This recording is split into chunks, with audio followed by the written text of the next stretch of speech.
Welcome to the Explainer. Have you ever flipped through a standard physics textbook and felt, I don't know, kind of unsatisfied with how we treat the fundamental building blocks of the universe? Standard physics treats the mass of particles, things like the electron or the proton, as totally random, arbitrary constants. We basically just measure them in a lab, write the numbers down, and move on.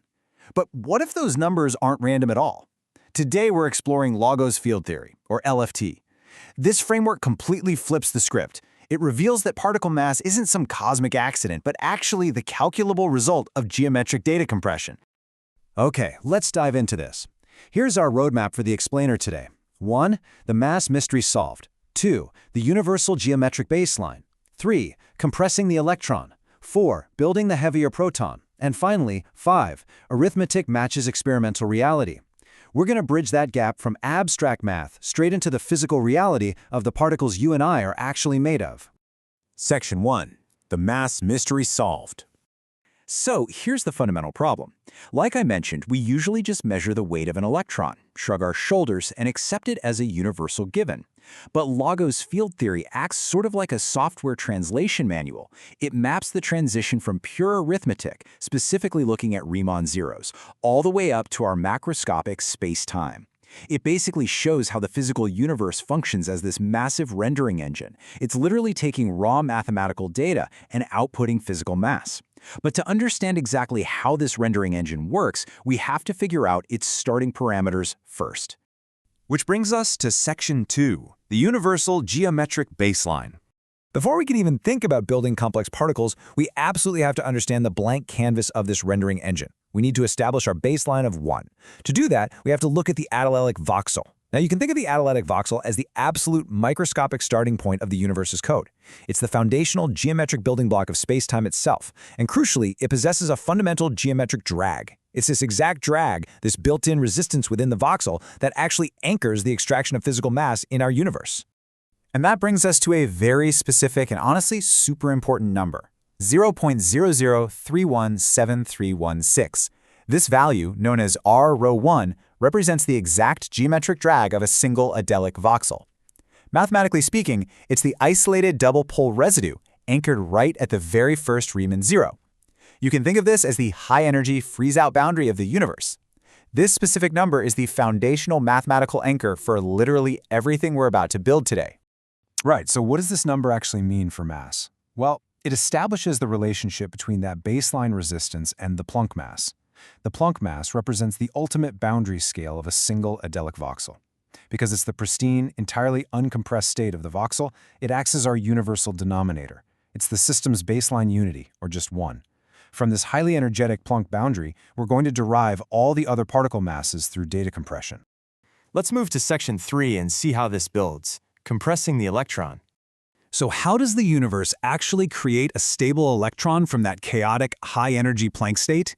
To understand the MERA compression funnel, let's use a software analogy. Think about how you might take a massive 4K video file and zip it down so you can actually attach it to an email. The MERA tensor network does exactly this, but for physical reality. It handles data compression logarithmically across successive geometry scales. It basically acts as a funnel, coarse-graining those pristine high-energy Planck states down into the stable, low-energy macroscopic particles that we can actually measure in a lab. So a particle's rest mass is basically governed by the informational entropy cost it took to compress it. Let's look at the actual math for that compression cost, which we denote as omega. The electron is an incredibly clean, heavily compressed file. According to LFT's multi-scale spectral catalog, it doesn't sit at that first Riemann zero. It actually stabilizes all the way down at the fourth Riemann zero. To calculate its informational cost, the system uses a pivot point. This is a modular transformation factor derived from the inverse fine structure constant, which comes out to about 137. When you divide that geometric path by our baseline voxel resistance from earlier, you get the total informational cost to compress an electron. It comes out to roughly 51.52. Section 4. Building the heavier proton. Now, nature isn't always as cleanly compressed as the electron.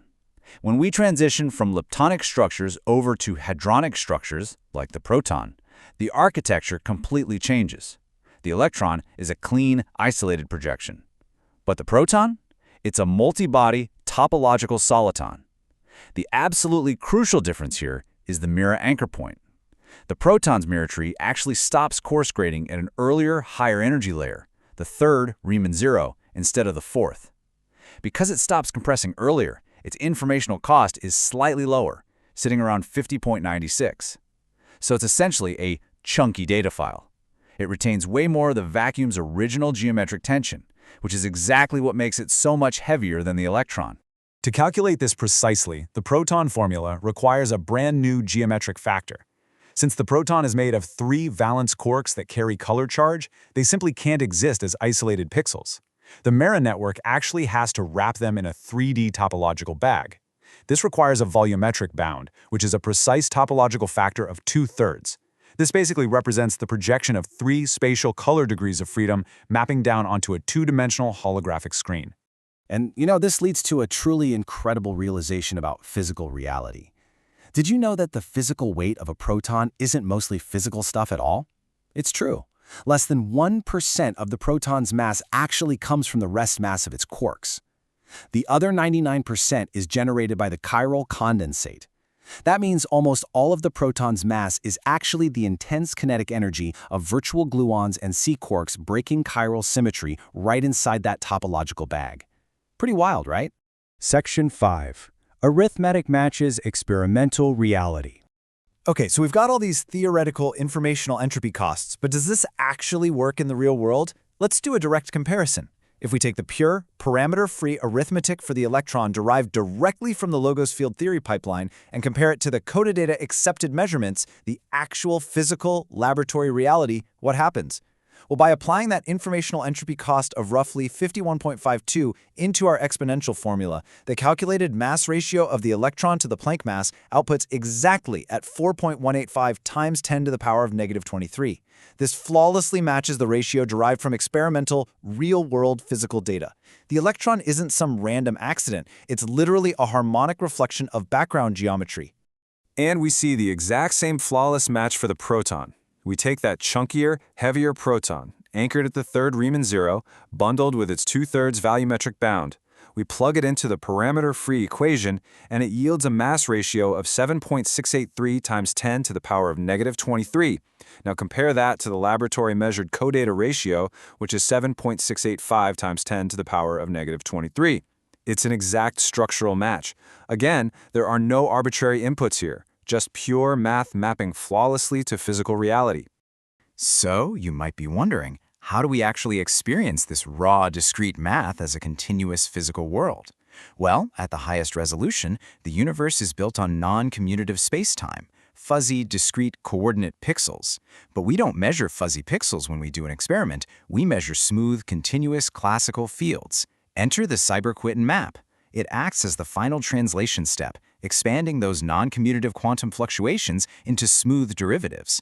It essentially acts as a natural smoothing filter that prevents infinite singularities, like the impossible infinite self-energy of a point-charge electron, and renders the smooth, stable universe we actually live in. Which leaves us with this final, mind-bending thought. We've just seen that the very mass of the particles making up you, me, and literally everything around us is not some random physical given. It is highly compressed informational entropy, entirely dictated by the geometric resistance of space-time itself. The physical fields we measure are really just a low-energy projection of a hyper-dense numerical code. So, if the mass of the building blocks of reality is just compressed informational entropy, what else about our universe is waiting to be decoded? I highly encourage you to keep exploring the simulation-like nature of Logos field theory. Thanks for joining me on this explainer, and as always, keep learning.